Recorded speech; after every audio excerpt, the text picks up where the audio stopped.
Hello and welcome to the second of this year's Bruntwood live stream writing workshops which support the Bruntwood Prize for Playwriting.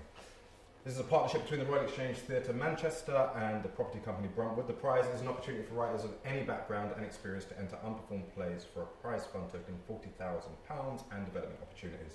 I'm Matthew Zia, Associate Artistic Director here at the Royal Exchange, and I shall be facilitating this talk workshop on behalf of Bruntwood and us here at the Royal Exchange. We should meet our writers. I don't know where to start. Let's start over there. Hi, I'm Ben. Hello, Ben. Is that it? Is that what you're giving us? That's very short. That's what we gave last time. I'm Ben Mellor. I'm a writer and performer. Hey. I'm Elmi Ali. I'm a writer, performer, director. My name's Josh. I write plays. Hi, I'm Zodwa. I'm a writer and soon-to-be director. Nice. Yeah. I like that. There's like variations on a Yeah. theme. Yeah. You can kind of see how you can say exactly the same thing in slightly different ways. Cool. So we've been tasked with, or we're going to explore the idea of responsibility, representation, and responding to the world around you. So I think I'll just kind of start by talking about my own work and the responsibilities that I feel I carry when making work. So I'm not a writer, so I don't feel I have as much as a responsibility in the creation of the work. There's a curatorial responsibility, and then a responsibility for me about how that work manifests on stage, what it looks like, who it appeals to, who it's for, who the world, and for me that really is about representation. So even if I'm exploring something that was set in a, I don't know, particularly monocultural location sometime in the far past, I want to talk to now, and I'm always going to want to talk to now, and I think that's one of my major responsibilities as a director, as a theatre maker. I feel I also have a responsibility for my audience. I don't want to confuse them unintentionally, unless I do want to confuse them intentionally. I don't want to get lost. I don't want them to feel like they're not one step ahead of the performers, of the characters at particular points. I feel like the moment they're 4 or 5 steps behind, they begin to lose interest, they begin to lose focus, they begin thinking about whether they left the iron on. And that's not what I want. I want an engaged audience, ultimately. So I have to make sure that the work I create is arresting, ultimately, captivating, entertaining in the broadest sense of the word. And then I guess with regards to the sector, I feel a particular responsibility, possibly connected to my upbringing, about representation, but not just on stage and in the work, but also in the institutions and the organisations.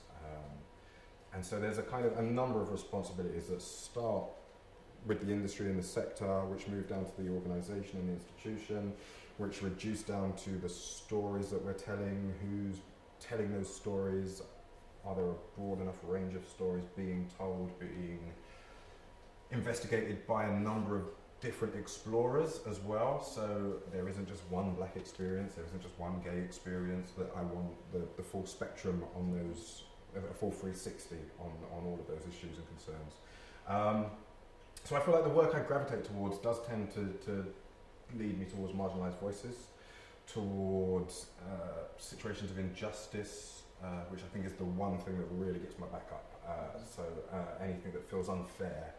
And I think that probably started when I was around 2 years old, and I haven't really developed my responses to it. They're still fairly immature, where the injustice is. So situations of injustice. So Blue Orange, for example, for me, Joe Penhall's play about the intersection of mental health and race in a post-colonial world, whatever that may mean. The wish list, again, intersection of mental health, class, location, geographic location. Sizwe Banzi, written under apartheid by Athol Fugard, which again is interesting when we come to responding to the world around you and representation, because he's actively telling the stories of others as a form of activism, as a form of to hopefully inspire radical change. So I think it's worthwhile thinking about these responsibilities in regard to truth. Do you have a responsibility to truth, to authenticity? What does that mean? Do you have a responsibility to audiences, or more importantly, the individuals who comprise an audience, night after night? What responsibility do you have to yourself as an artist? What responsibility do you have to your characters? And again, I think lots of these themes we'll revisit as we move through the workshop. So if I just kick off with a quote from Athol Fugard. So Athol Fugard is a white South African writing under apartheid, initially kind of just writing, I guess, agitating propaganda. He had a cause, he was fighting for a particular cause, and he wanted to affect change. So they were taking these pieces that were incredibly either divisive or unifying, depending on which side you were on, I guess. But he was writing ultimately about the black experience in South Africa. So the play I directed, Sizwe Banzi is Dead, was written around 1974. He absolutely drew on the experiences of his two collaborators, Winston Shona and John Carney. And they, if you read that play, it's so clearly real experiences. It's so clearly, you then look at John Carney's backstory and biography, and he used to work in the General Motors plant. And so when Styles is kind of freewheeling about his time at the General Motors plant working under Ford, you go, it feels real. It absolutely feels real. And then in the original productions, it was Carney on stage telling those stories. So just a slight departure from self for that, I guess. But here's a quote, I guess, which is what gave him that sense of responsibility, or what he was responding to that gave him that sense of responsibility. So Athol says, "There was a terrible conspiracy of silence in the country. Theatre gave me the opportunity to speak about things that people didn't want to talk about or see. And conversely, for the people who were being muddled by that oppression, theatre was one of the only ways of expressing their anger, their despair, and their hope. Theatre was also a rallying point. It kept alive an awareness of values, the dignity of all human beings, regardless of skin colour or gender, and the value of free speech." That's some serious responsibility for one man to bear on his shoulders. Let's do a task. I think this is a quick one. I think it's a 5-minute thing, and then we'll discuss it. The task is, it's kind of a free writing exercise, I guess, but with specific focus. So there are 4 different provocations. The provocation that sits above all of it is, what are my responsibilities as an artist? To myself, 3 minutes. To the audience, 3 minutes. To truth, 3 minutes. To my characters, 3 minutes. And then we'll come back and just share the responsibility that you feel that you have to those 4 different areas. And then we'll just talk about what that means and how you infuse your work with that. So it's self, audience, truth, and character. Self, audience, truth, character. Cool.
so for those just joining us, this is the Bruntwood live stream workshop. I'm joined by Ben, Elmi, Josh, and Zodwa.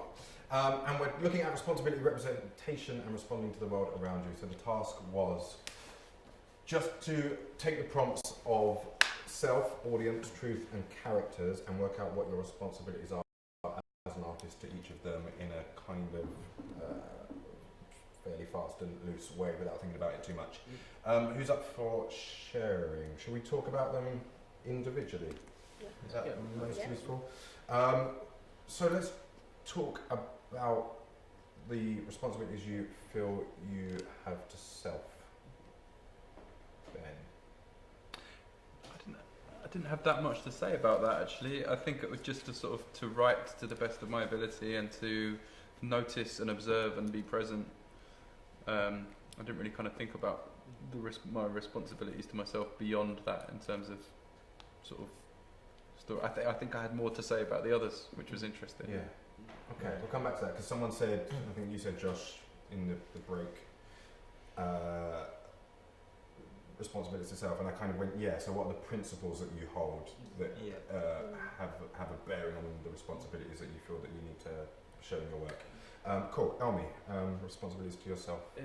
I thought like my responsibility is to rise up to the challenge of confronting myself on a day-to-day basis, and then so every day, every moment sort of is a constant deliberation in order to try and execute what I understand as my responsibilities, and then sort of the creative process, the art, comes as a sort of how I come about the conflicts and the resolutions and whatever, how I do them to myself, Yeah. and to confront myself and to understand myself in a way that and then the art comes later. Yeah.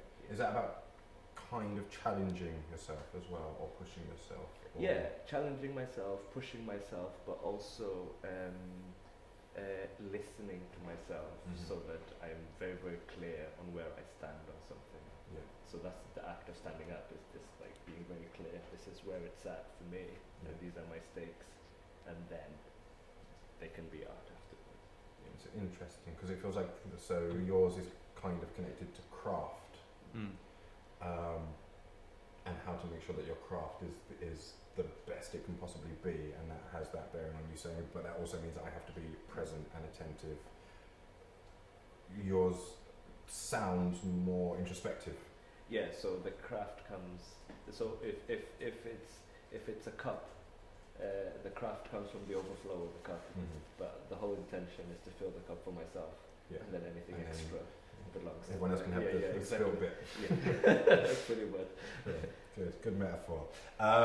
Josh, self. I suppose what I start writing that story in the first place, whether it was an article or like a conversation in the pub, or what it was that made you want to write that, and then asking yourself again, like, what did I want to say, and am I still saying it? Yeah. And just making sure to yourself, it's making sure that I think you can get so bogged down in kind of the scene itself, like who's wanting what, and how these come into conflict with each other, and kind of trying to make sure that those kind of rules are set.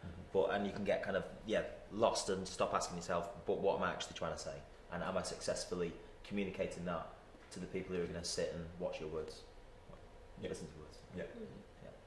I'm watching all of that. Yeah. And is that across the board with all the work you make, or is there does anything ever sit outside of that? Do you allow yourself to get halfway through a process or to the end of a draft, and you find that actually it says something completely different to what that initial? I think so, especially like if you've impetus been was? working on stuff for 2-3 years. I mean, you might not be able to recapture that initial feeling that you had, or that initial motivation, particularly if it's specific to a particular like political context. So that is quite Bit interesting. shifty Like or maybe it does change to an extent. No, but I think you do still have a responsibility to try and work out why you felt that to begin with. Yeah. And if that changes, why it's changing, and I think that's a responsibility. I have made very little sense, but asking myself what I want to say. Let's keep making sense of it. Is it? Because I feel like every play is some sort of mountain that needs to be conquered in some way, right?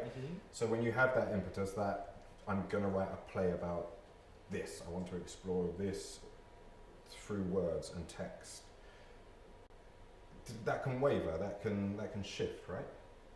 I've kind of lost where I wanted to go with that, so I'm going to move on to Sadhguru. I think I've always thought to myself that you are not bound or limited. You can write about whatever you want to write about. In the task of writing, you have to make sure that you remain respectful and authentic, but that doesn't necessarily mean that I have to edit down whatever it is the thing that I'm writing about. So if it is ugly, let it be ugly. You know, if it's beautiful, let it be beautiful. But I think because I'm just naturally fascinated by human behavior. So for me, it's just wherever that leads me, that was the thing that I was going to write about and ask questions about.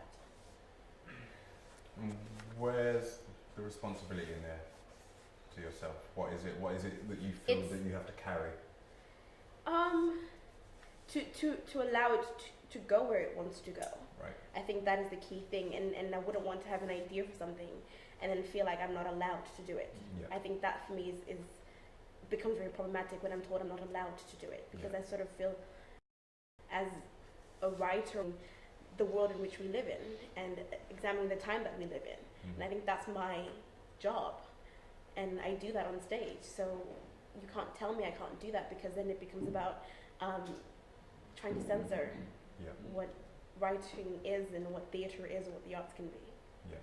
So a responsibility of not compromising who you are as a writer, as an artist, and that. I think that the key thing is, because how do you then fulfill that need? Yeah. You can't just bulldoze into a community or into a culture and say, I'm going to take that, thank you. Yeah. It's about how do you do that, I think, is the key thing. Yeah. So let's talk about the second bit, the audience, the people that we're talking to, the people we're addressing in our work. Ben, you said you had more to say on... Well, a bit more. I don't really have anything to say about anything, really. No, I said not to patronise them, not to preach to them, but to challenge and provoke them, not to tell them things they already know in language they already know. Yeah. That was it. Cool. Elmi. Those are the thoughts. I'm even shorter. So I have to give the audience an opportunity to see something. Yeah, and that's it basically. Just to see something, and by that something is just like something that that mirrors a part of themselves. So for each audience member, for them to find something like that within the play, or within whatever art form it is, for me then it becomes successful. Yeah. And that doesn't matter whether it's a known thing, an unknown thing for them, whether it's a reflection of some part of some facet of their life, their experience, or something that challenges that or juxtaposes that. Yeah, that so it could be like positive, negative, whatever, but some form of interaction. Because how I look at it for the audience is I'm always looking for a way to just have them get a foot in the door, and then the rest of the story can work on them. Yeah. But it's just that foot is the main thing. If you have the door open, then anything can come in. Yeah. So it's just that, bracing the door. And Ben, when you're to the best of your ability, avoiding patronisation and kind of didactic writing, how do you stay aware of that? Is it something that do you write freely through that process and then go back and go kind of constantly there as you're making work? I don't know really. I think it's just a process of sort of checking in with myself. I think like to go back to the responsibility to myself. If I'm sort of interrogating, and this actually sort of goes into some of the other things that I've said in some of the other bits of the task as well, but if I'm interrogating what I think about something, then I'm not just regurgitating a sort of a received truth about something, or I'm not.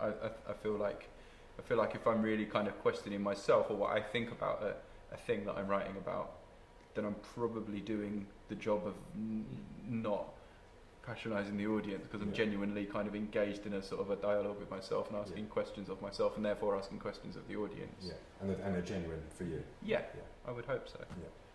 Don't always get that right. No, and like, do you ever hear something, you go to a reading of your work, or you suddenly hear it read by people who aren't in your own head for the first time, and suddenly go, that feels quite patronising. Have you ever kind of, that you've not been aware of it until the point where it's in other people's voices? Well, my practice, I haven't really written a lot of plays. My practice is more in spoken word, Mhm. and I'm sort of, I guess I'm here because I'm sort of in the process of going, how do you write a play yeah, using spoken word? How do you take that craft of sort of performance poetry and yeah, create theatre with it, yeah, sort of thing? So I tend to perform most of what I write. yeah. So, but I've looked back or read back on things that I've written and sort of cringed at it. Yeah. And then use that to inform what you do tomorrow. Yeah, yeah, Totally, yeah. Cool. Josh. Two things that I had was, firstly, to be sort of a good night out. I mean, that doesn't mean that you can't provoke. That doesn't mean that you can't do, like, have a big political point, as long as at the end you go, that was a really nice 3 hours, and let's go do that again at some point. Yeah. And the second thing, which is slightly more difficult, is to tell their stories, but all of their stories, which is quite difficult when you consider that obviously all audiences are different and specific, and then within those audiences you've got many stories, and there is no way you can tell all of them. And you've decided to carry that responsibility all the same.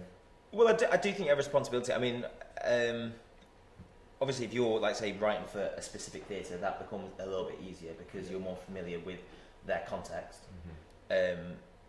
But yeah, it's a difficult responsibility if you're just writing a play because you really want to tell a certain story. I mean, how then do you consider the audience and all of their stories? Yeah. And that responsibility then becomes a lot more challenging. Yeah, but I think that's really interesting. Hearing both of that you've got this responsibility to all of the people in that room, and you mustn't patronise any of them. This just feels like we're not meant to put writers off. I'm not trying to put you off, but it feels like an almighty task, and you've got to have a degree of self-awareness as you're kind of almost at every point as you're moving through it. Does that feel true? But also Yeah, understanding so. that not every the audience is not kind of one homogenous group that's going to respond the same way. Yeah. You sort of realize that as you're writing, somebody's going to see something else in that play, or they're going to see something else in that bit. So you go, okay, I accept that. But what is interesting is those multiple responses to that single piece of work. I think that is what is exciting about theatre and making work, is whatever you leave and have conversations about, then I feel like my job is done. But what we have all shared is that single moment. So shared experience, and it's kind of that thing about then, I guess, making sure that there is enough space in the piece, whatever the piece is, that they can find a way into it. So it's, because I guess a kind of an elementary way of thinking about what you said, Josh, would be that all 750 people in the Royal Exchange Auditorium have to see themselves on that stage, but that's wholly possible because of human experience being fairly limited in its breadth, ultimately. I think about the foot in the door. Yeah. If there's something that can give everyone a foot in the door, then everyone can get in, no matter what experience you might be writing about. Yeah, and finding their own interpretations, and it's that similar thing of a piece of art, a piece of fine art, and everyone seeing what they need to see in it, which is much more about them than about the artist, because the artist is no longer connected to the piece in the same way. Yeah. So if you I think that. Go on. I was going to say, if you're going to put the audience in a labyrinth, give them a ball of twine. Just give them a ball of twine. Allow them So to at get least out they if can they want. find their way. Yeah. And Ben? No, I was just going to say that sort of thing about interpretation and ambiguity. I think that's what I mean about not preaching or patronising, not providing easy answers, or and kind of letting people take their own interpretation of it and being free enough with your work. That I think you used the word question about 8 times when we first mentioned it, which is what it is, isn't it? You're just presenting a series of questions, and they're not always in the form of a question. They're in the form of a provocation, of a profound idea, a banal idea, but it allows them to respond to it and question it themselves. Mm. Cool, so far. It depends on the work. I think because then I know that each piece of work is going to have a different type of audience that gravitates towards it. So I think I'm always wondering, I ask myself questions, I ask my characters questions, and I ask what is, I guess most of the theme of the play, and what is it I'm trying to solve or uncover within this piece of work, and then allowing an audience to leave, being able to come at it from different angles. I think that's what I'm more interested in. Yeah. Do you have an awareness of who you think will gravitate to a piece of work when you're making it, when you're writing it? No, not usually. Sometimes if it's for a piece of work for a particular piece, theatre, then I'll have a general sense. Yeah. But not specific kind of to my own work. I just assume that people are just curious as I am curious. Because I don't see myself as being bound, so why would they? So anybody who probably went to see some really weird piece of theatre where someone was like laying in a pool of baked beans will be interested to come and see my work tomorrow, because we're just curious about how do we discuss X topic here in comparison to when we discussed it through contemporary dance. It's quite interesting. I think question then. I don't know if any of you have listened to the Royal Court podcast recently. And every single one, he always asks, "Who's your audience? Like, who are you writing for?" And so that your responsibility as your audience all of a sudden becomes really difficult, because either if you're writing for yourself or if you have a specific audience in mind, like if you're going to say, okay, I've got an audience, like who should that audience be? Will massively, I suppose, affect what you think your responsibilities might be. And so do you write with a particular audience in mind, or you're writing a piece and you go, oh, I know exactly who's going to come to this, or are you talking to someone through your work? Yeah, I think I do, yeah. Someone to answer the question? Yeah. Well, no, I mean, I was kind of, I suppose, like brought up in like Methodist churches. That was kind of the first theatre that I saw. It was always like a thriller, like an Agatha Christie or a farce. So in my head, I always imagined those audiences in there, and were like trying to think, even though the ideas of my plays might be vastly different for Agatha Christie, are they going to come and see my play and still enjoy it and still get something out of it and still think at some point? But is that the same thing as who's going to come and watch the work versus who you put in the work? No, but I think if I can appease the people at Harvey Street Methodist Church, I've got anyone on board, I think. Because they're a tough crowd. Yeah. I mean, to be fair, the work in front of them wasn't. Yeah. What's your responsibility to truth? I'm going to chuck a quote in that you can confirm or deny. This is from Milos Forman. He says, you don't have to be faithful to the facts. History has to be faithful to the facts. Drama has to be faithful to the spirit of the facts. Which I thought was quite interesting. I'm going to go backwards just because I've gone that way so many times. Zola, what's your responsibility to truth? Do you have one? I wrote, it's how you tell the truth that is the art. Nice. That is what I had. So it isn't that I fictionalize the truth. There's a spirit of it in there. But ultimately, what I have to remember is that I'm not making a documentary. I'm making a piece of theatre, and they want to be entertained and challenged. And my job as a writer, and what I also have enjoyed as an audience member, is somebody who takes me on that emotional roller coaster. So the spirit is always there. It's just I might hit you with a couple of punches before you get there.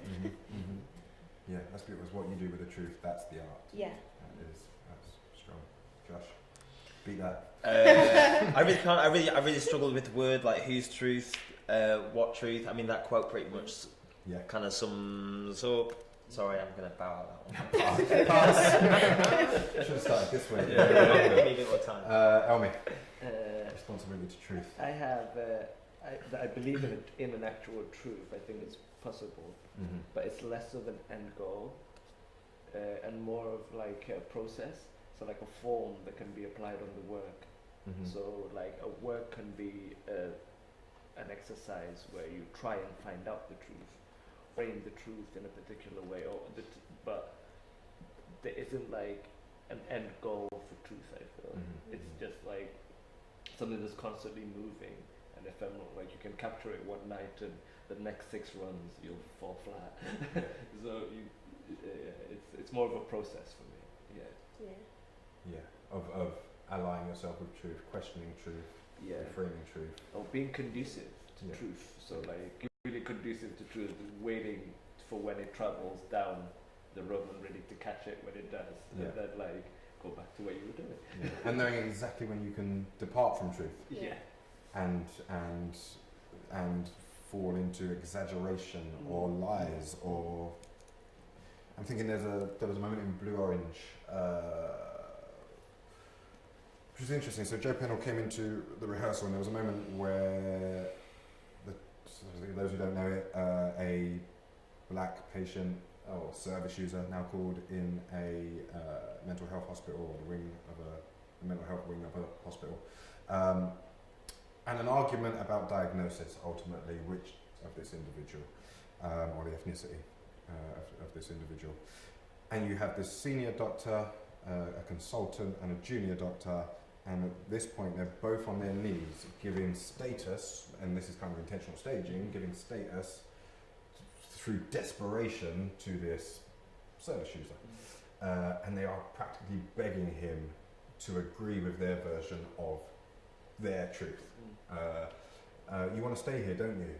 Yeah, I need to stay here, I must, but you really want to be at home and outside. Yeah, I do, I want to go home. And he's being torn between these two different ideas.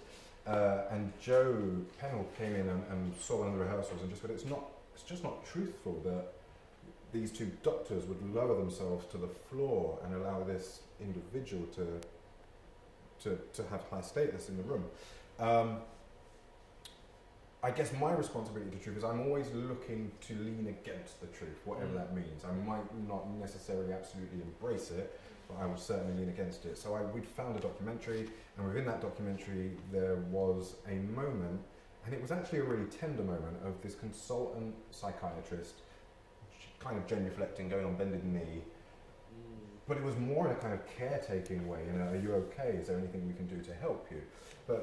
And there were two of them, and one was slightly lower and one was slightly lower. It's real, and it's not the scenario, and I can't believe that these two doctors exist. I hope they don't exist in the real world, and I hope that they're versions of stories and composites of various people you've met in the world and in life, and actually they're composites of ideas as much as they're composites of people and truths, I guess. Cool. Do you think the truth of the story, or the truth, is the same for the director as it is for the writer?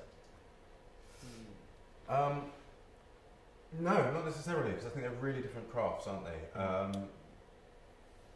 So I feel like, yeah, I can lean against the truth, or I can run headlong into abstraction and expression if I want to. So long as it doesn't feel like I'm compromising the writer's truth, if that makes sense. What's on the page needs to still happen and needs to still be readable by an audience, ultimately. And that's going back to not wanting to lose them, I guess. Yeah, I mean, I suppose if this was for directors, you'd have maybe one of the subheadings would be writers. Yeah, absolutely, absolutely, yeah. And the kind of next thing, I guess, is looking at the responsibility in collaboration and what that is. But Ben, responsibility to truth. Initially, I just wrote "tell it," and then and then went back and remembered that.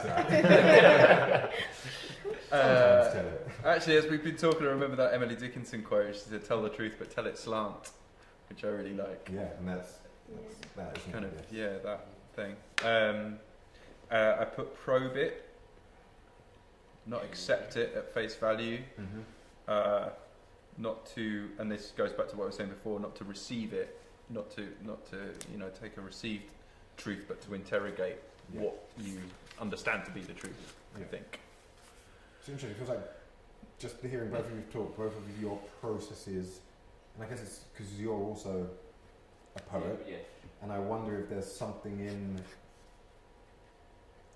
in that means that your art and your craft is investigative from the off, in a way, or exploratory from the off. I think for me it is very much so.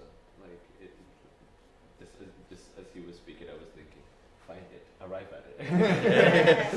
How can you tell it if you haven't found it? Yeah, exactly. That's exactly what was going through my. So that revelatory process, the excavation, and I think I'm not sure about you, but I also write like from the word level, so it's always like to one word at a time, Yeah. as opposed to sentence or paragraph or whatever. Right. It's always Word one by word by word.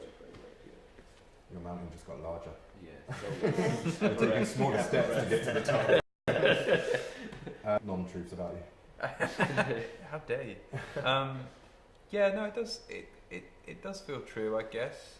Again, I I suppose suppose- you're saying questioning as well, wouldn't you? So Yeah, I suppose it's just to kind of like accept that no matter how obvious the truth may seem to you, it's still subjective, and it's always going to be somebody with a different viewpoint on the truth.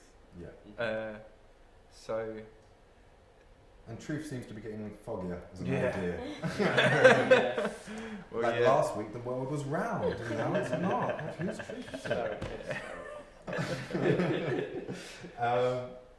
Cool, characters. Let's go this way again, and let's start with you, Josh. What Really? responsibility? Yeah, no, let's start with Zara. What responsibility do you have to your characters? To make them feel and exist as whole as I do. That's nice. They have That's interesting for when we get to representation. That is all I have. Super. To make them feel as whole as you do. Yeah. And you never feel 2D, ever. No, No. never. Super. You've got a rich background, Yeah. a history, Yeah. a world. Josh, what's your responsibility to your characters? What did I put? Can we go to Ben?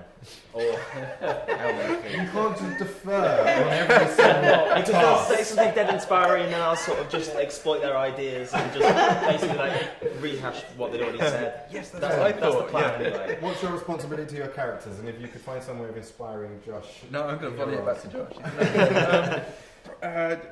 I just put to draw them fully, to give them dimension, to empathise with them, and if not to like them, then at least to try and understand them. Yeah. I put. Yeah. That's it. That's interesting. Suzanne Bell, literary manager, might be her job title here. Has this quote of her own that is that you have to love each and every one of your characters. I think it's interesting. When I'm working as a You don't have to like them. Yeah. No, you don't have to like them. That's right. That's right. When I'm directing work, I certainly have to develop an empathy and an understanding, a real understanding of those characters, even if they are risible, abhorrent, whatever their personality traits are that mean that they're in that play as an example of the uglier side of humanity. I have to really dig deep to try and understand them and help the actor to know that they can't present a panto villain, a 2D villain. They have to know that that person isn't bad. That person doesn't think they're bad. They think that they are doing good acts or the right acts or making the right choices at every moment. Without oversharing, I'll just hit the overshare button. I have a strained relationship with my father, and people always say to me, but what if he was a character in a play? You'd really reach to empathise with him and to understand him. But he's not. Elmi. I have to make human beings with a spectrum of shades and colour and to see through their eyes, not just your own. So you want to inhabit them in a way as you're creating them. Yeah, I want to. I think I create a lot, like you said again, empathy. Mm-hmm. So I think first my responsibility is to create sort of a character with all the shades, so that is able to move through the spectrum that I recognize as a sort of a human being, all the limbs, and then to be able to be literate of their point of view. So how it is they look, so How they see. how they see the world. So like there's vessel, and there is what you put inside the vessel. So I see them as separate. So the creation of the vessel, the character being the vessel, and then what you put inside of the vessel gives them an outlook and a certain position or whatever. So both on two sides.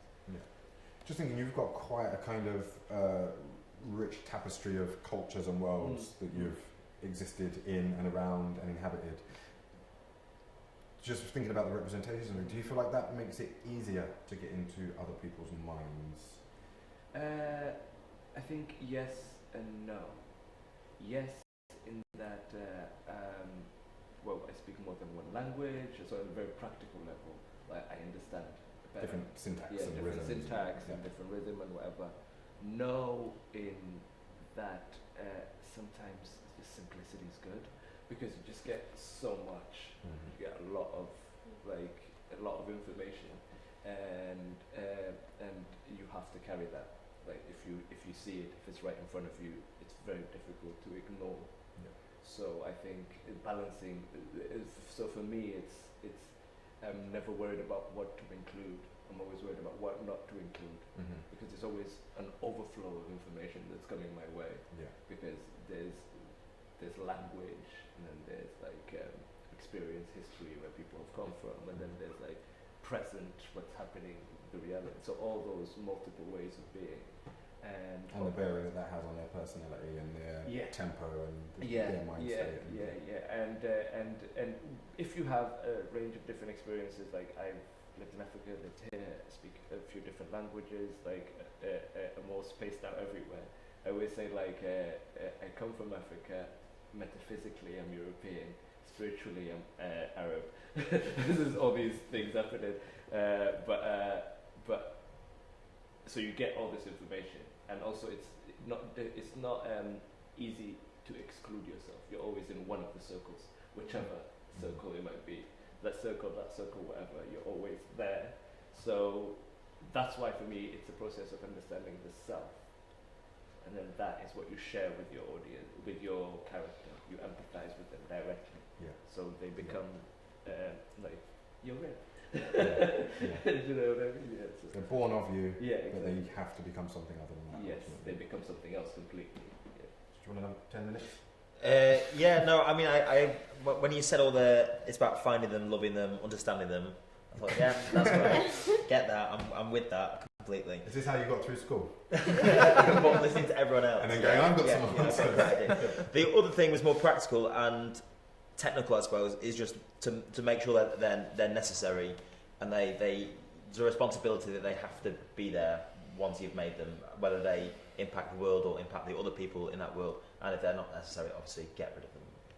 Yeah. It's a cliche to say these sort of things, but it's true. Thinking about that, holding on to that. So I've got some examples, and this isn't a task. This is just you guys kind of responding to it, I guess. But I'm interested in how, as writers, you share your responsibility with collaborators. So those responsibilities that you've decided upon. For example, you want to say that you hope your audience leave more empathetic for the characters that they have experienced, lived with for the last hour 40, 2 hours, whatever it's been. How can you insist upon that beyond the initial collaboration? So let's imagine that this work you create is so brilliant, it falls into the canon, and long after you're dead and buried, someone picks that text up, or if you don't want to be as grim as that someone in an incredibly remote location on the other side of the world is going to make it and has scant conversation with you about it. How can you insist on that responsibility, that they carry that responsibility? How can you attach it to the work? So, some examples are Wishlist, the last Bruntwood Prize-winning play by Catherine Soper, had a character in it called Luke Mburu. It needed to state nothing else other than she didn't want an all-white company to perform that piece. So the moment any director worth their salt picks that script up and looks into the word Mburu, they will realise it's a Kenyan surname and that character should feel like they have Kenyan heritage of some form. Kikuyu. Kikuyu? Yeah. Tell me. I mean, the name Mburu is a Kikuyu name. Oh, there you go. So even more specific to a particular group. Debbie Tucker Green in Hang says, characters, they have no names. They are just called 1, 2, and 3.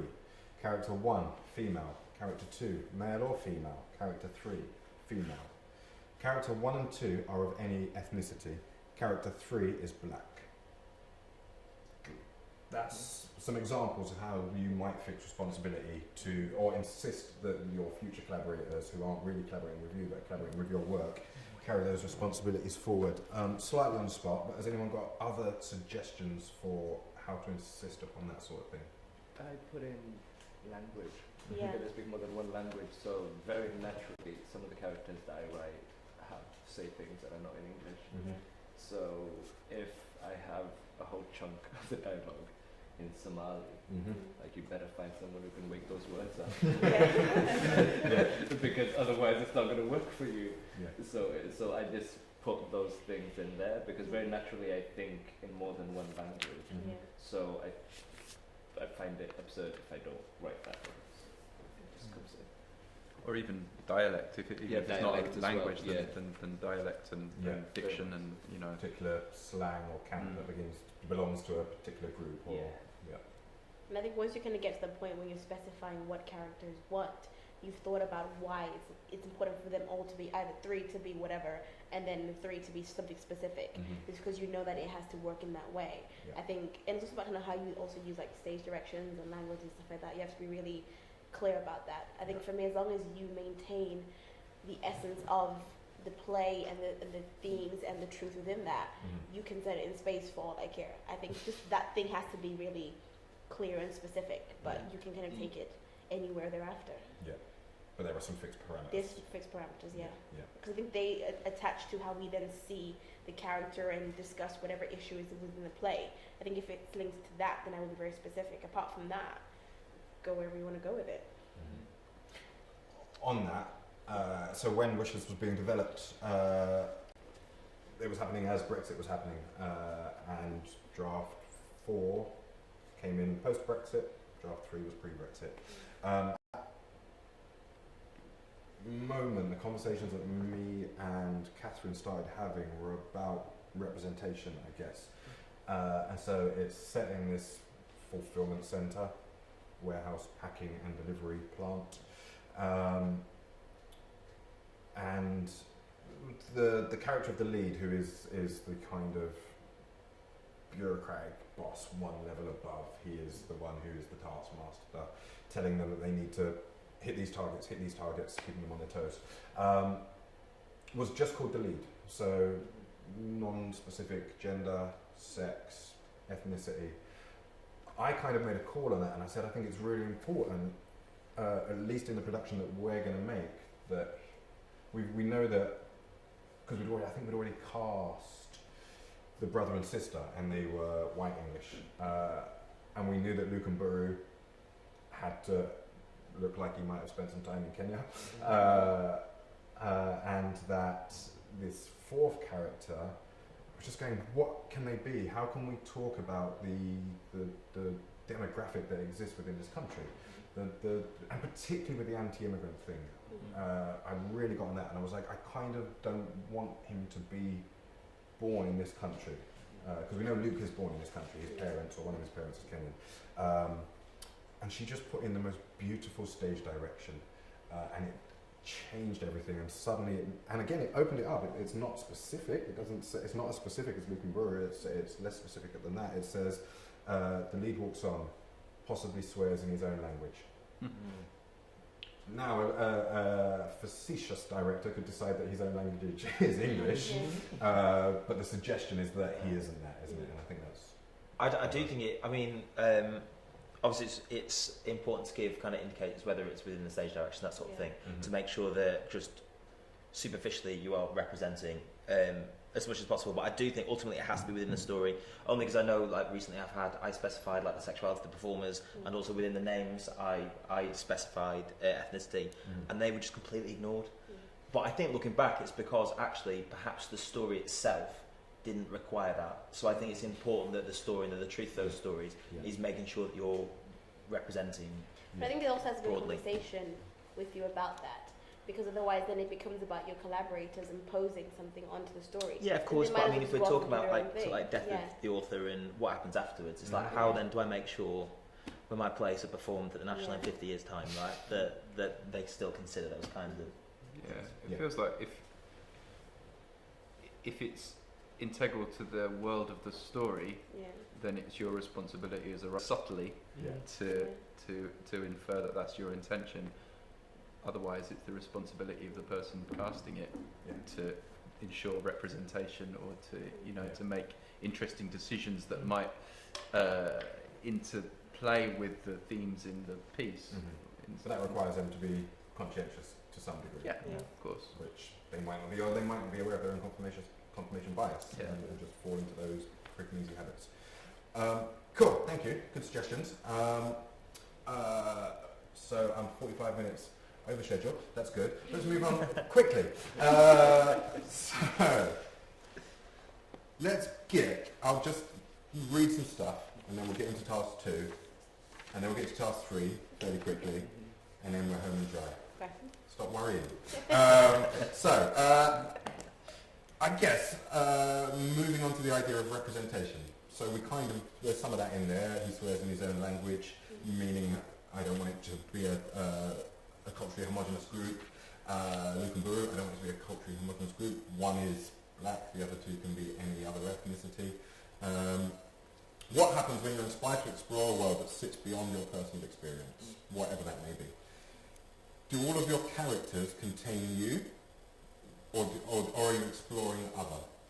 Ultimately, it's not going to be you on stage, no matter how much of you feed into it. So what connection do you find that excites you about delving into these other worlds, cultures? Some examples of that. So I recently workshopped a play called Bushmeat by a lovely chap called John Barton, which is set in Sierra Leone, and is, I guess his impetus was to explore a family affected by war, recovering from war when the Ebola crisis hits. That was the impetus. He is white, English, has never been to Sierra Leone. But that's the play he wants to write. This play he's written. Are empathy and imagination enough to represent others? No. Pick it up. So why not? Why is it not enough? Because then I feel like it's then stemming back to that question of truth, because then you're beginning from your truth. Yes. And I think if you solely begin in your truth and only exist in your truth without exploring other people's truth, then you're writing something within a vacuum. Yeah. So, and I think it's something that I'm always conscious of, and I probably spend more time in a research phase than I ever do in a writing boxes of material and interviews, and that works for me, because I'm in what I want to create. I don't want to create something that is just solely biased on my point of view on the world, because I know that I'm not going to create a piece of work that 750 pieces of me are going to come and watch. Yeah. So I think you have to explore out. If you're going to venture outside of yourself, make sure that in your creation and researching you have to go there. Go there and explore as far as possible. Okay, maybe you can't go to Sierra Leone, but you can certainly talk to people. It's not, Google just isn't enough. It just isn't enough at all. And you can't go, oh, I felt lonely too. Maybe it feels like this being lonely in Sierra Leone, but maybe it doesn't, because the notion of loneliness may be treated differently. There isn't a question loneliness or loneliness if you have a whole tribe of people around you, family. They don't see loneliness the same that you would do in a flat in Manchester, So I don't think it's enough to go, oh, I feel it too. So rigor, research, questioning, exploring. Brilliant, because what I didn't want you to say, and what I kind of hope nobody says, is that people can only write their own story, because then everyone would only have one story, and then they'd have to stop writing. And that's just not interesting, and I'm interested in somebody looking at it through their own prism, and they always will look at it through their own prism, but they are still amassing knowledge and experience and understanding of the culture and the world that they are then going to attempt to realistically, truthfully represent. Anything to add? I was going to say it's possible to create a story, like you just case study, only because like, I think I grew up watching Sesame Street near the equator. Yeah. So, and I empathize completely. Like, I knew what Big Bird was about. Yeah. So you feel like you could write a gritty New York drama. No, but like, and even what I struggled with when I first started writing was not writing the stories that were on TV or whatever that were so far away from me. Mm-hmm. It was writing the stories that were most closest to me. Yeah. It was writing myself. Yeah. That's what I struggled to find because I couldn't find a lot of that anywhere. Yeah. Yeah. So I think for me it wasn't the imagination to imagine something so broad and so far away. Like I could write a story about Mars Mm-hmm. or whatever, Yeah. but it's very, very difficult to write a story about my grandmother when she was young. Mm-hmm. Do you know what I mean? Yeah. Because Because you keep getting in your own way.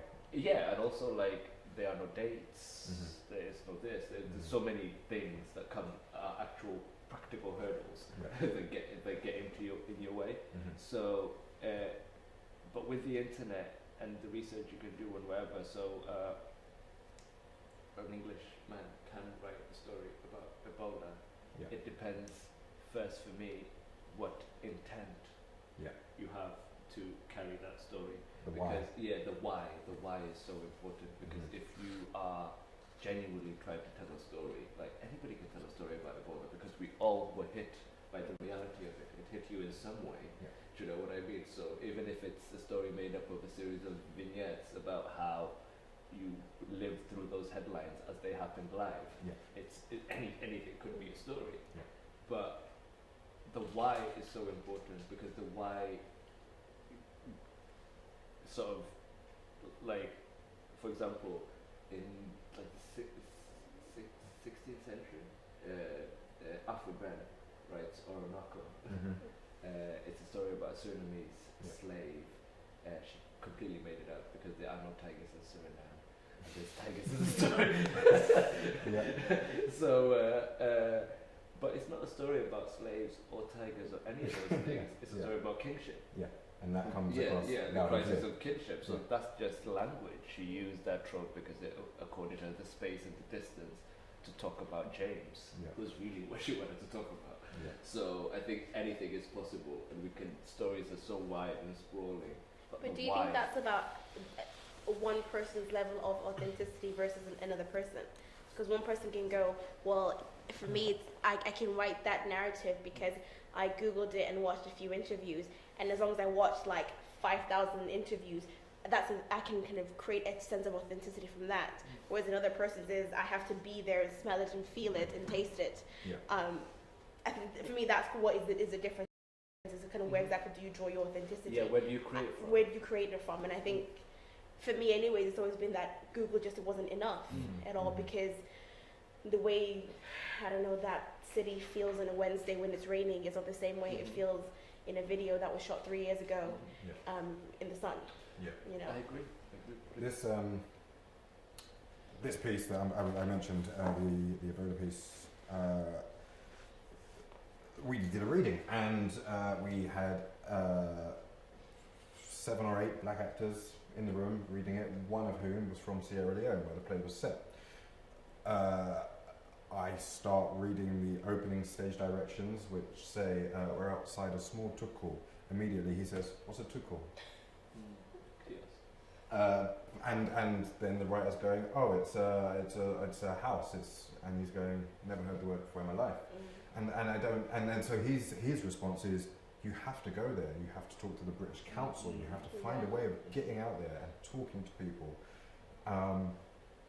Because I guess we don't want to offend. We don't want to upset. We don't want to distort other people's realities to serve an agenda that we have.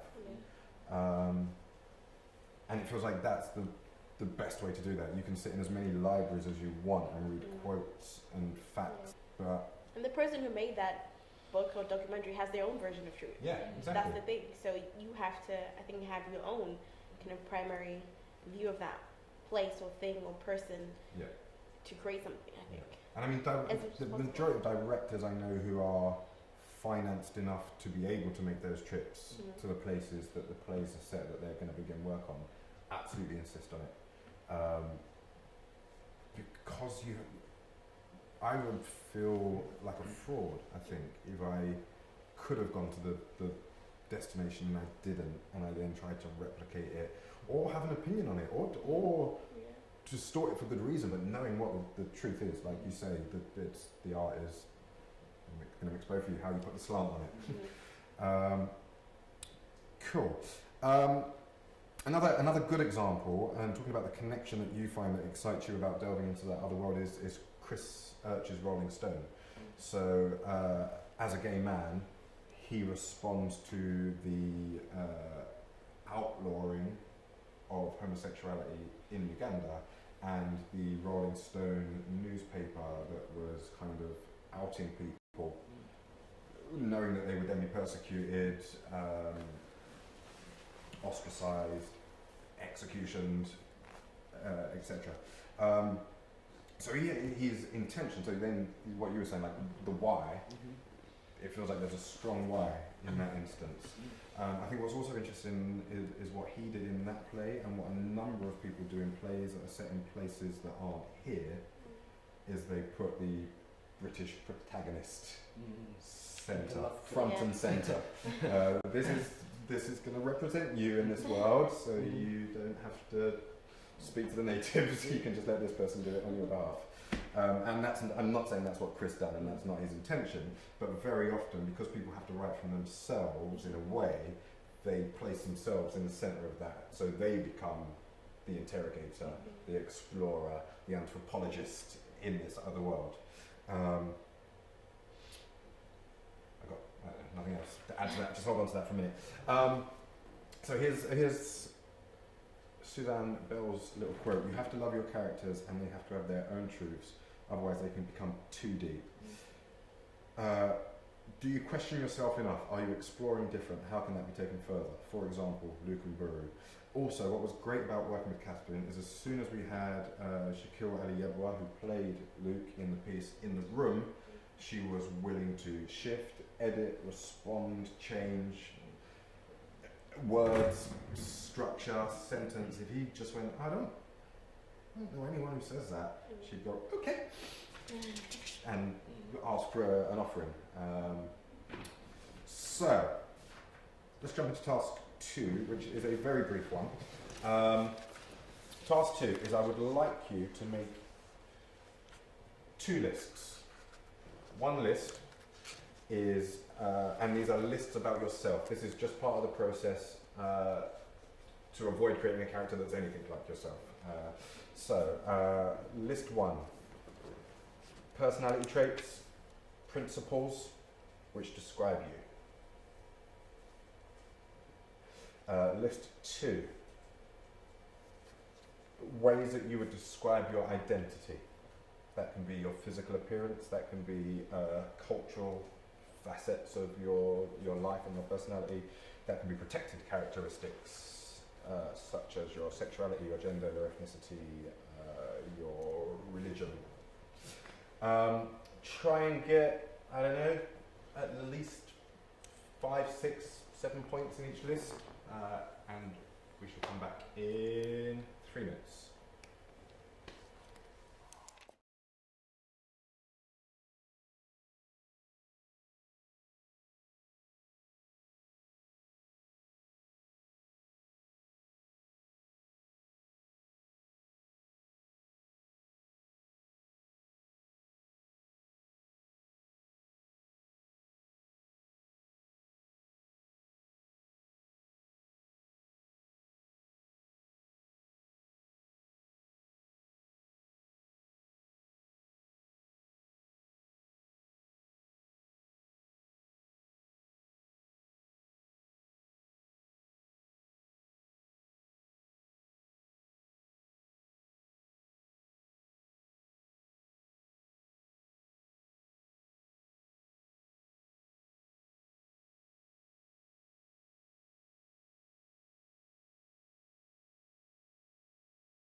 task that we set was for our writers, Zodwa, Josh, Elmi, and Ben, just to list some personality traits and some ways of describing their identity.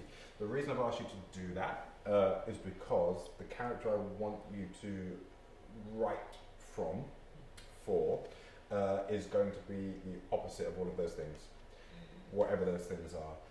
So if your personality traits are softly spoken, patient, that's different thing of you now. Softly spoken, patient, as my reading on you. I don't know what goes on in your head. Softly spoken, patient, generous, then make them selfish, loud, abrasive. Like whatever it is you've got, at least run halfway along the spectrum of it. So if the opposite doesn't feel true or correct, then just move somewhere else on the spectrum of that personality trait or of that protected characteristic. Just so we know what to expect after I set the next part of this task, Zodwa, share some of your traits and identifiers. Ambitious, loyal, I think I'm quite funny, sarcastic, introvert, and curious. Super. That's a brilliant, the opposite of that. Yeah. It's going to be a really interesting character to write for. Josh, hit me. This is personality traits Both. Give us some headlines from both. and identity too. Yeah. Oh, so the personality traits I said, I'm a gobby introvert, I don't think I'm selfish, I say what I want and maybe I shouldn't, I'm self-righteous, arrogant but not confident. They're my personality traits. My identity, I said, I'm white, I'm Methodist without God, I'm northern, I'm university educated, I'm young, I'm English. Cool. Elmi. Patient, introvert, unrelenting, quiet, still, short. Oh, we agree. Black, male, Muslim, immigrant, British, tall, slim. Super. You're halfway away from writing handsome. Yes. Tall, slim, handsome. Ben. GSOH IQ off. would like to meet. Who are you? Just a number 4. I hate these tasks. I'm a procrastinator. I'm a cerebral overthinker. GSOH. Introvert and extrovert, depending on the weather or the day Yeah. that you find me on. Yeah. Put care about justice. Put care about That's justice. good. Let me say it in such a twee way and we'll believe it. Identity-wise, like, it's a weird one, isn't it? You start putting all these kind of boundaries around yourself, and then kind of going, well, yeah, I mean, obviously I'm that, but I also sort of like feel like I'd like to extend beyond that anyway. So I just put white, cis, male, and then cis, and then with feminine tendencies, and feminist tendencies. British, European, global, Earthling. I started. Do you know what I mean? Further off from the sun. Yeah. Cool. Super. I mean, that is just so that you don't So you write have to write a mark. from yourself. That's just an exercise to get you as far away from yourself as possible. So the next part of this task, like I say, shift them, move away from these character traits that are clearly you and your. Yeah. What else exists on that spectrum of height, of weight, of gender, of ethnicity, of all those different things, and let this be the beginning of a new character. Now they're not fully formed, but the rest of them they have exist within you at the same time. The next task is to pick a well-known location, one you know intimately, or a journey you take regularly. Something you have a personal relationship with, the journey you take to work, the journey to your grandparents' house, the kitchen in your mum's house, something that you really, really know and understand, and then describe it, but from the point of view of this other character. Let them take this journey, let them walk into that space. Clear? Fun? Challenging? Let's take 7 minutes and 30 seconds. See you in a minute.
live streaming writing workshops to support the Bruntwood Prize for Playwriting 2017. The task was to try and just form a fairly loose character quite quickly that felt like they weren't you. The way we did that was to get you to write down who you think you are, and then to write down somewhere else on the spectrum. We started discussing why black wasn't the opposite to white. Yeah. On the colour spectrum it is, but when you're talking about cultures and people, that starts to get a bit dangerous. So it was just about deciding what the other was. So somebody who's writing from the point of view of somebody who's not Muslim, writing from the point of view of somebody who's not British, writing from somebody at the point of view of somebody who's not immigrant, or whatever it was that you decided you were, and moving away from that. Then it was to find a specific location or journey that you know well, that you visit, travel regularly, and to describe that in solo voice from the point of view of the character. Now, of course, these characters were thrown down quite quickly, so they don't have that 3D backstory that we would hope that they would have if you were writing a character properly. But the idea is that this will move us on to the next thing in a way, or at least just open up the conversation in an interesting way. Who would like to share? I will. Thank you. Okay. Should I say who the person is? No, I think we know. I think we get a sense of Okay. The opposite of me. who they're not. Yeah, they're not you. Okay, setup is a bus trip from kind of the city center to was my house. So woman on a bus, yeah. So the woman sits in front of man reading a newspaper. They're in the back of the bus. There's a man's voice. Have you read that? That on the front page. Don't bother. It's another leftist psychobabble. Oh, I feel wronged. Wait, won't somebody massage my feelings? The world hurt me. I've got a boo-boo piece of journalism. Shit. There's no point reading it. There's no point reading the paper these days. No one's allowed to have a conflicting opinion anymore. Finally, someone's saying what they think, and they're being vilified for it. If you think about it, the press are asking for freedom of press just so that they can limit somebody else's freedoms. Ain't that funny, huh? Great. So thoughts, ideas, feelings that you wouldn't hold, exhibit. Yeah. What do you think? Do you know what was on the headline? No, not yet. He's American, Right. so it's probably kind of a Trump-related Right. article. Yeah. But I think it's the difficulty of trying to argue his point of view, his truth, Yeah. is what I'm trying to do now. And how does it feel? I'm writing and I'm going, no, no. Mm-hmm. But it's that thing of somebody genuinely believing in it. Yes. That is what you have to tap Yeah. into, is that regardless of whether or not I believe it or not, the same way I believe in what I believe, which is the opposite of what he believes, I still have to write that he believes what he believes, Yeah. 100%. And that came across, like, Yeah. even though it's kind of quick down and dirty writing, it felt like he had opinions that he wanted to express. I don't know if I assume that the woman in front of him is other to him. I think it's other to him, but I Yeah. think it's I would never speak to somebody who's reading their paper and go, oh, don't bother reading that. I just wouldn't do Yeah. it. I'll let somebody be in their zone on the bus on their own, Yeah. particularly at the back of the bus, because people go to the back just to be on their own. Yeah. So that first gesture, The of first gesture to invasion butt in, of privacy yeah. and space, and Is how it begins. yeah, cool. We will come back to that. Josh, you got for it? Yeah, I can do. Yeah, I mean, mine was I was really trying to go through almost a tick list and trying to see what I could kind of make clear in the writing. So I don't know if it'll come across. I bloody hate this road. Well, maybe I don't. It's a nice way to wake up, you know. All the girls at college have a coffee on their way to class. You know, those drinks that look like puddings. Yeah, hold the caramel syrup. Not very halal. Well, not at my age anyway, so to speak. I'll take a mile-long shot of carbon monoxide instead. I get the paper, usually the Mail, just because they have the best crossword, though the bloke in the shop never smiles. He's got his TV in the corner instead. There I am trying to get down to college, cars swinging around the corner, nearly got here. I'm thinking they're probably Polish too. Then again, perhaps I shouldn't have been trying to do the crossword whilst walking. Cool. So it's interesting that both of these characters have expressed political views that differ to your own more liberal views. Yeah, but I do really like her. Mm-hmm. I just think I just thought she'd been looking at the paper and maybe put two and two together. I don't think she actually has any sort of name. Right. Cool. Up for it. Yeah. I could not decide this morning, bindi or no bindi, bindi or no bindi. So I just left the house so I wouldn't be late for class, and drew one on in the parking with liquid eyeliner, looking at my reflection on the rear view mirror. That's when I saw her looking at me with those judging eyes. It's not my fault that she's old and single. It's not polite to stare. I just gave her one of those cold side eyes, the ones that give you the chill. A lot of people don't get the spiritual CCTV thing. Those are the unenlightened who will never find nirvana, and so will be reincarnated as roaches.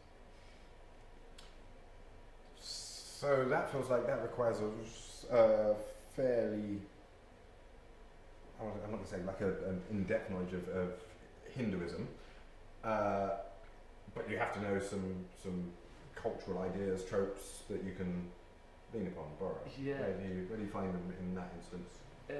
I tried to go as far opposite from myself.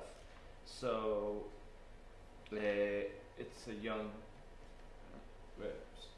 not young, mid-20s, white woman who's not converted to Hinduism, but is into yoga. Right. Cool. Yeah. So she's Namaste. into, namaste. Exactly. That's where this is going. Yeah. So she's into yoga. So hence, like, she's basically she's putting on her armor in her car, Yeah. and she doesn't like people staring at her. Yeah. Because she's aware she's being judged. She's aware she's being judged, and hence the whole idea of putting on armor, because and she's going to school, which is my space where I always go to uni. Yeah. And the defensiveness of it. Mm. Cool. Ben. I didn't get anywhere with the writing. I think I got a bit sort of bogged down in the identity of the character and trying to sort of like write an opposite to everything that I'd written in the first stage of the thing, and then just kind of being bewildered by Who's this? yeah. Exactly. Yeah. But that's interesting. So for me, that's interesting because that's kind of the James Baldwin wrote a play called Blues for Mr. Charlie. I spoke to an artistic director, a number of artistic directors about doing it, and we were going to try and get it off the ground as a bit of a co-production, but one of the artistic directors said, the white character's 2D, and I'm reading it, and I'm reading the text, and I had kind of not seen it the first time I read it. I just read the play looking for the story, really, and then I had that pointed out, and I went back and I reread it, and they say some things that humans don't say to each other. And it felt like, I don't know, it's like it was a parody almost of racist southern whites, as opposed to a 3D, true, lived, inhabited experience. It goes into what I guess Chimamanda says of kind of the danger of the single story. You can't solely create 3D characters from your own truth. You have to do it for all the characters, otherwise you do get that biased slant on your story, which is quite difficult for a wide scope of audiences to kind of get into, because then they just can start to unpick it and go, well, that bit doesn't work, which means the one character that is very true and solid starts to lose validity because there's suddenly an imbalance in the characters. Yeah, they're in a slightly incongruous world. Yeah. Or they're an incongruous character in a world that feels real, or there are other incongruous characters. Yeah. I think what I got interested about is it's interesting. Who thought about rhythm and syntax and accent and dialect? Yeah, that was part of your thinking. So that's interesting. So there are a number of plays, and I'm not going to name them because I just think it's interesting. But when I've workshop plays that have been written in dialect or in syntax that doesn't feel like it's English, that has sometimes been questioned by actors or performers who go, but we don't talk like this, or you're making me sound stupid by making that the syntax. So if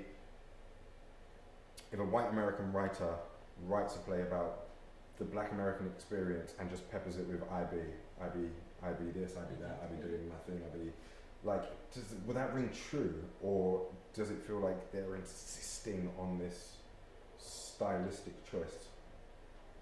Where we got to with some of the conversation around that workshop I mentioned before was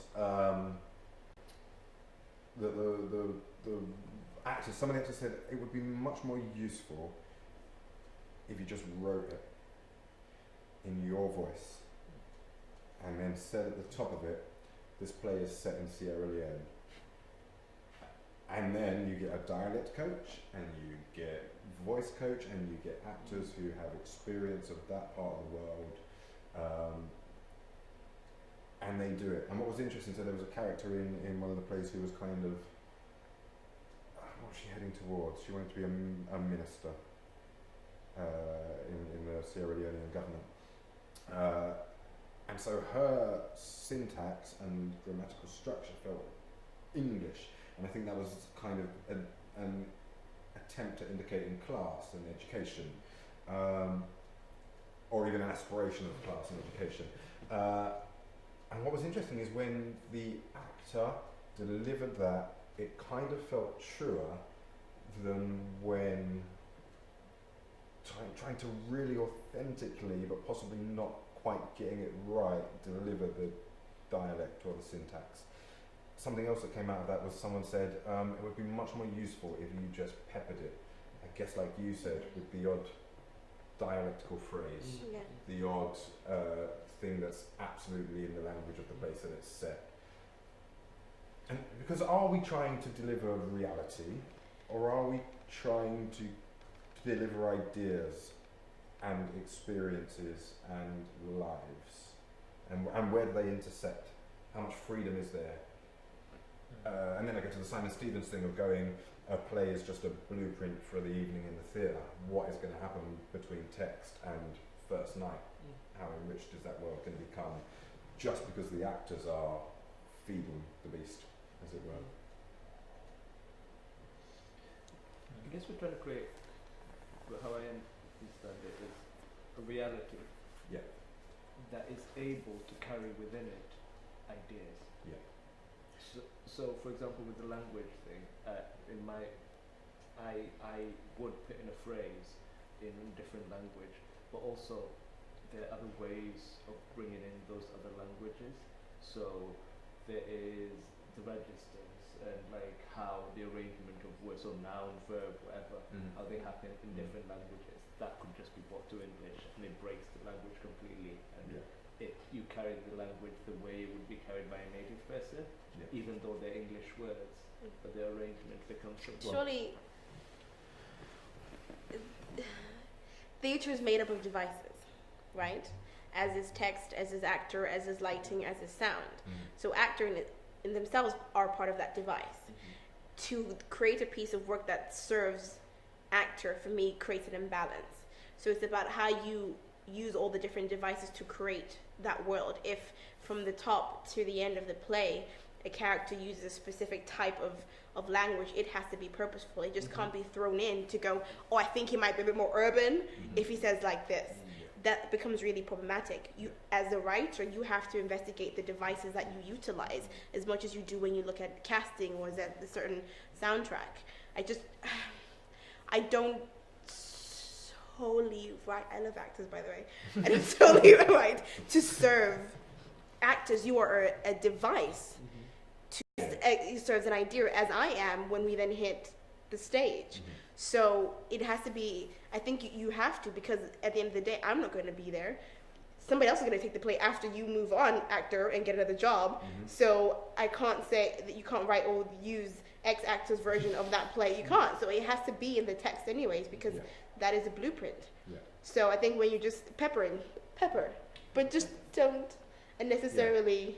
Because you also don't want it to be void of character. Or And void of impenetrable character, yeah. as Like well. just, So I was thinking about Roy Williams wrote a play in patois, in Jamaican patois, and it had surtitles. So that's one way of Yeah. getting over it being impenetrable to people who don't speak patois. yeah. And that's the thing for me. I'm going right. So this play is written in patois. What can I do to bring the audience along Yeah. to make sure that they don't get, they've never heard this? Yeah. Surely, like a good, I love actors by the way, actor collaborator will see that as a challenge. You shouldn't go to it and go, but what about me? Then you're not serving the story, and you're surely not serving the art form if you're just going, but what about me? Yeah. And how I'm going to look like and feel like on stage. We're working, collaborating together to create the work. So take the challenge. Yeah.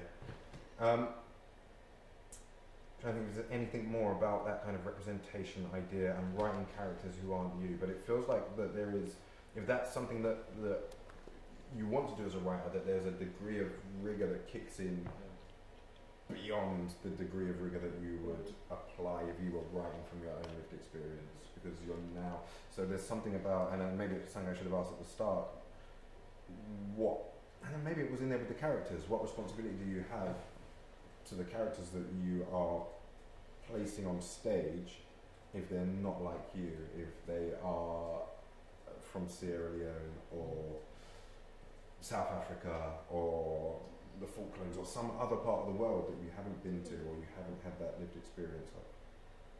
Exactly the same. Make them feel as whole as I do. Otherwise, I am genuinely employing a false narrative upon them, and one that is only based in my circle and my truth. And that, for me, if a writer, if all you're doing is just writing from your own truth all the time to you, and limits your audience and those who can fully enjoy your work, make them feel whole. You can make me whole. Cool. Has anyone got anything else on that? Not on that song. It's the first time someone sang one of these words. In a Broadway workshop. I used to do that quite a lot. Good. So, I'm not going to do task 4, but I do just want to talk about questions and interrogation. But ultimately, I believe a play is a provocation, is a prompt. It's like you were saying, Ben. It's not an education. It might end up being educational if you. I don't know. I went to see A Season in the Congo, and I learned a whole load about that particular part of history and that conflict and those characters. But I was aware that it was a fictionalized account based on truth and based on real events, but fictionalized and presented in a world of artifice and stage lighting.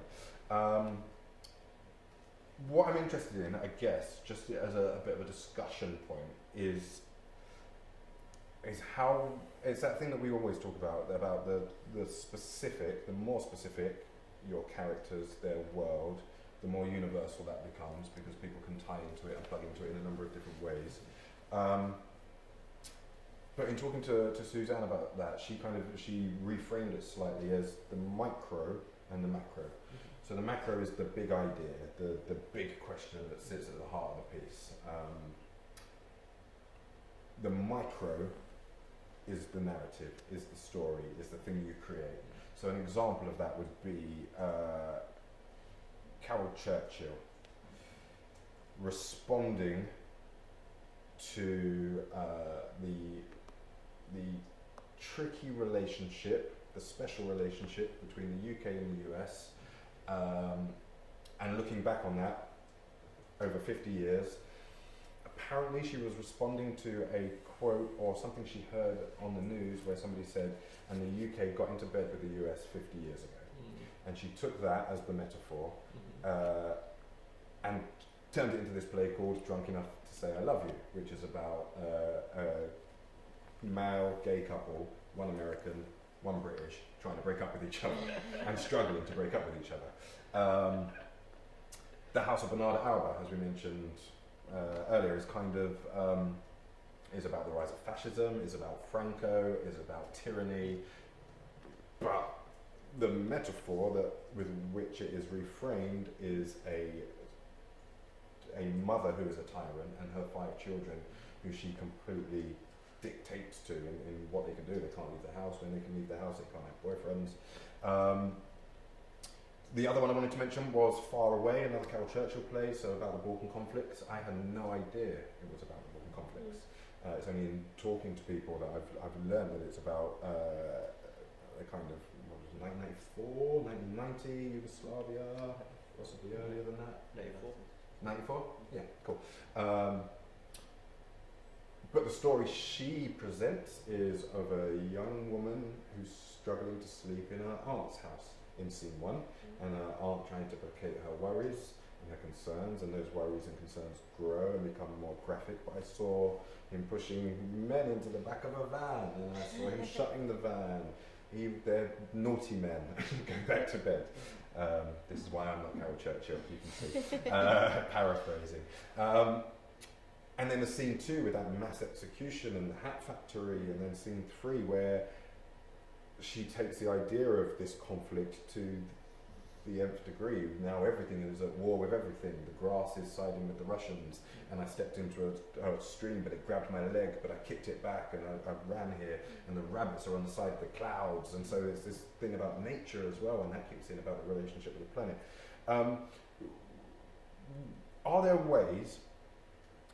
Are there metaphors that you think that you can hold and express the ideas that you want that still allow you to explore representation, still allow you to insist upon particular responsibilities that you want to carry through into that work? And it's kind of, I guess we're not really thinking about any specific work, but you might think about something you've written in the past, and whether you allowed enough space in there for representation, but also whether you were thinking about the metaphor of the piece and the unanswerable question that sits at the heart of it. Someone pick one of those 19 questions and answer or respond. I think what I naturally do is try to examine the macro within the micro. I think that's, and this kind of goes back to kind of how, you, as a writer, kind of developing your voice. Mm-hmm. Some will naturally gravitate towards, you know, metaphors and create something that is weird, but ultimately just means America being in bed with England, whereas I would not have naturally gone there. Yeah. You know, I think I would have probably kind of boiled it down to something. Probably, maybe that's the one I get, the one about kind of a couple being in bed. Mm-hmm. But I would not have made that giant leap to Far Away because I just don't see how we got there at all. Yeah. And then I didn't see that when I read it either. Yeah. But I think I do that because I know that in understanding the world, I don't sit there and analyze big ideas all the time in massive chunks. Mm-hmm. I start to break it down to understand how each person got to their idea. I think for me that makes it easier to digest and then write about and also present to an audience, because the last thing you want to do is constantly hit audiences over the head with big things and go, believe this, feel this, because I think for me anyways, that's what makes an audience switch off, because I think they're getting that everywhere else. Mm-hmm. They're getting that, you know, in newspapers and TV and stuff like that. So for me it's about trying to allow them to digest the big in small emotional chunks. Yeah. So you gravitate naturally towards the narrative and the micro. I do. And then you explore that's reflecting within it. With the kind of how do we explore the macro within the micro? Yeah. Because I get it that way. Yeah. So it doesn't have to start with what's the big question.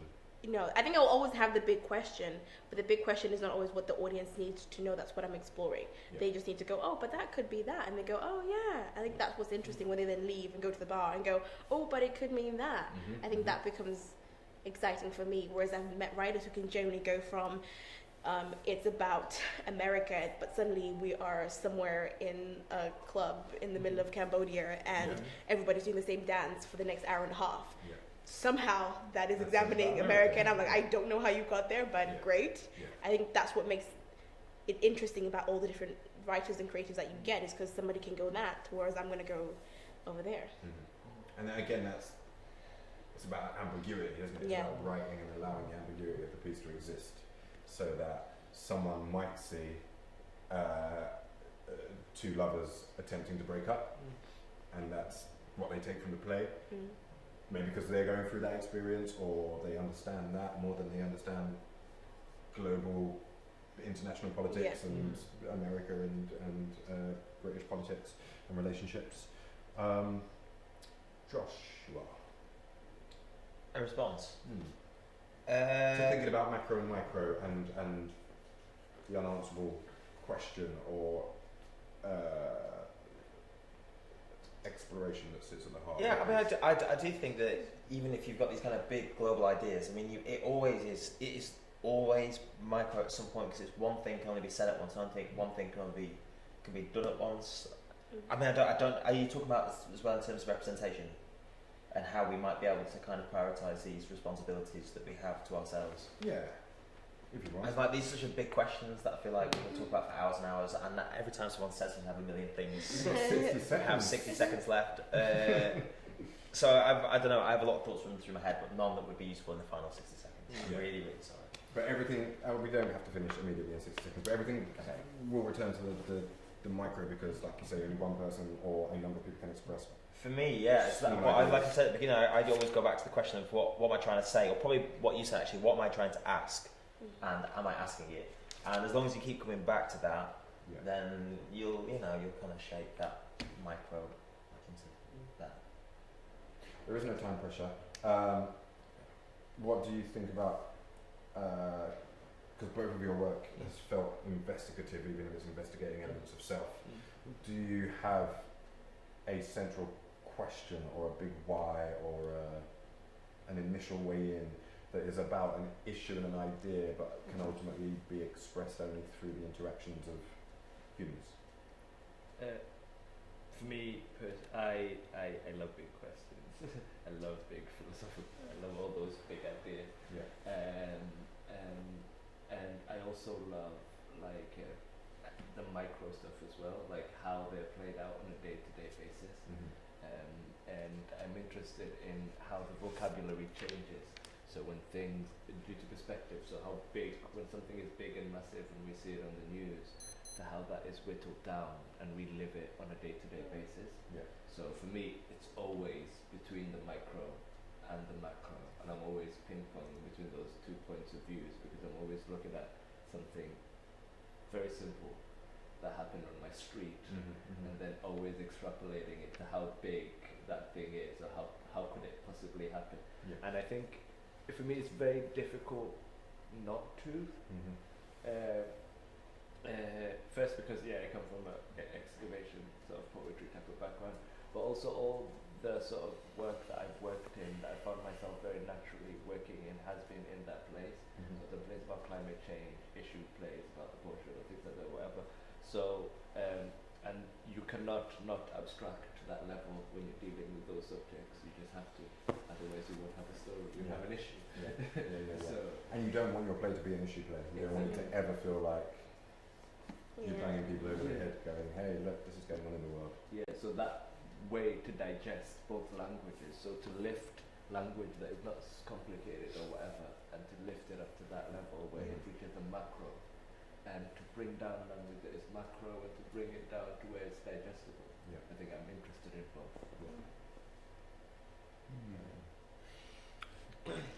It's interesting because I think that I think what probably started me like writing like spoken word was from a sort of a lot of my like earlier work or work up until now has been about sort of some form of kind of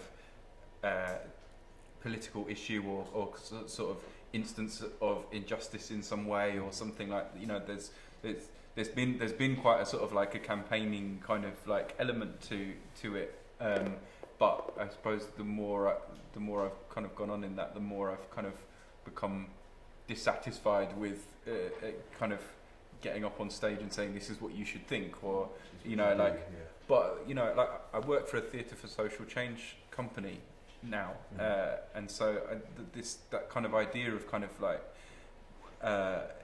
how can art have an impact on society and have an impact on politics is really sort of pertinent, like to me at the moment, and how I went to see Belarus Free Theatre recently at Contact, and they there was a Q&A afterwards, and someone from the company was talking about the difference or the distance between kind of being certain about the political issue that they were campaigning on, but retaining an uncertainty in the artistic work and an ambiguity in the artistic work, and that sort of tension, I suppose, between sort of being not being certain in what you're saying in terms of, sort of like artistically, but being certain about the reasons that you're saying it, like underneath that. Do you know what I mean? Yeah, and I find it a similar thing with kind of your own truth. You know, kind of going back to truth and kind of being I feel quite certain about this, but I'm also aware that the person who thinks almost oppositely to me is certain about what they think. So, you know, we can't both be right. The truth must be sort of somewhere in the middle, somewhere, or different, you know, to all of us. So, I don't know if that really answers the question, but I think it sort of, in terms of sort of micro and macro, but it's, I suppose it's kind of being aware of two worlds at the same time somehow, and kind of negotiating that, navigating that kind of. Yeah, and having that big idea and that big question that is about the world, but expressing it through the tools that you have that are words, and people need to speak words ultimately. I shall shut up and stop at that point, because otherwise we could just talk for hours and hours and hours. Ben, Matthew, yes, that's me. This workshop will be available on writerplay.co.uk, which is the Bruntwood website, from late next week with captioning. Please do join us again on the 23rd of March, which is a Thursday, where Rachel Delahaye, the brilliant Rachel Delahaye, will be exploring writing dramatic dialogue and character. Thank you. Good night.